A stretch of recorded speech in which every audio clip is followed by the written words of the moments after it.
نه اینطوری فایده نداره. بیایم با هم بریم تو دل دیجیفای و ببینیم چه ابزاری برای مدیریت سایت بهتون میده. بریم تو بخش خدمات پرداخت. توی این بخش شما میتونید روش‌های مختلف پرداخت رو روی سایتتون فعال کنید. مورد علاقه خودم درگاه پرداخت آنی دیجیفایه. چرا؟ چون که بدون معطلی و اتلاف وقت همون لحظه‌ای که سایتتون رو میسازین فعال میشه و فروش رو باهاش تجربه میکنین. روش کارت به کارت، پرداخت در محل، درگاه فروش اقساطی دیجیپی، درگاه مستقیم بانکی مثل بهپرداخت، سف و آپ هم هست که بدون کارمزده. درگاه زرین پال و زیبال هم هستن که نسبت به درگاه مستقیم بانکی سریعتر فعال میشن ولی خب کارمزد دارن. اسنپ پی هم که قراره به زودی اضافه بشه. خدمات ارسال. دیجیفای دغدغه ارسالتون هم آسون کرده. وقتی که تاپین که یه شرکت واسط با اداره پست هستش رو فعال میکنین، خیلی راحت محصول رو از لوکیشن شما تحویل میگیره و از طریق پست ارسال میکنه. الوپیک و اسنپ باکس هم که معرف حضور هستن. البته برای فعالسازی اسنپ باکس هم باید جدا به پشتیبانی دیجیفای درخواست بدین. حتی اگه شما پیک اختصاصی خودتون رو داشته باشین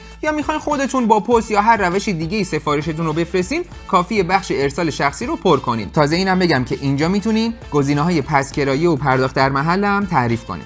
مسیرهای فروش. توی دیجیفای راههای مختلفی در نظر گرفته شده تا شما بتونین به فروش خوبی از طریق سایتتون برسین. مثلا بخش دیجیفای آکادمی که مهارت‌های لازم برای داشتن یه فروشگاه اینترنتی موفق و پرفروش رو بهتون آموزش میده. علاوه بر این، دیجیفای یه تیم ویژه به اسم موفقیت مشتریان داره که به فروشگاه‌های فعال کمک میکنه تا با انجام ترفندها و اقدامات کلیدی فروششون رو بیشتر کنن. چی از این بهتر؟ در ضمن شما خیلی راحت میتونین سایتتون رو به 3 کانال فروش کاربردی تروب، ایمالز و ذره‌بین وصل کنید و مشتری جدید جذب کنین و فروش رو یه تکون اساسی بدین. قصه افزایش فروش به همینجا هم ختم نمیشه.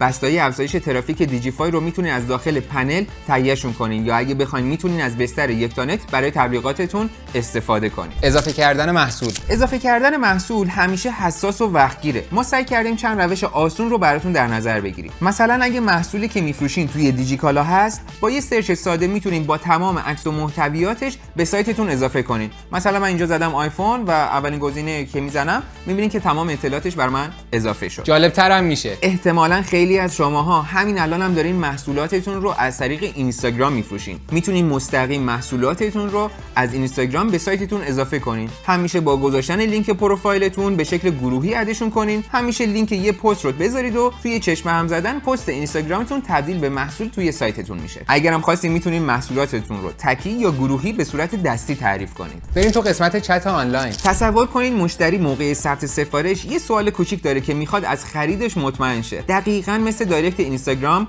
ولی توی سایتتون. جالبه نه؟ ما بهترین ابزارهای چت آنلاین رو اینجا براتون گذاشتیم. کریست، رایچت و محبوب همه گفتینو. بخش آخر، بلاگ، کد تخفیف، پیشنهاد ویژه، ارسال رایگان. برای سایتتون بلاگ بسازین و راحت تولید محتوا کنین. این حرکت به سئو سایتتون هم کمک میکنه. کد تخفیف‌های مختلفی طراحی کنین.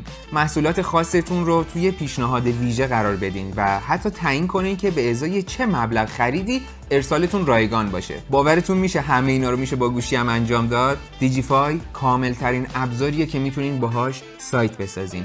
پس همین الان شروع کنین.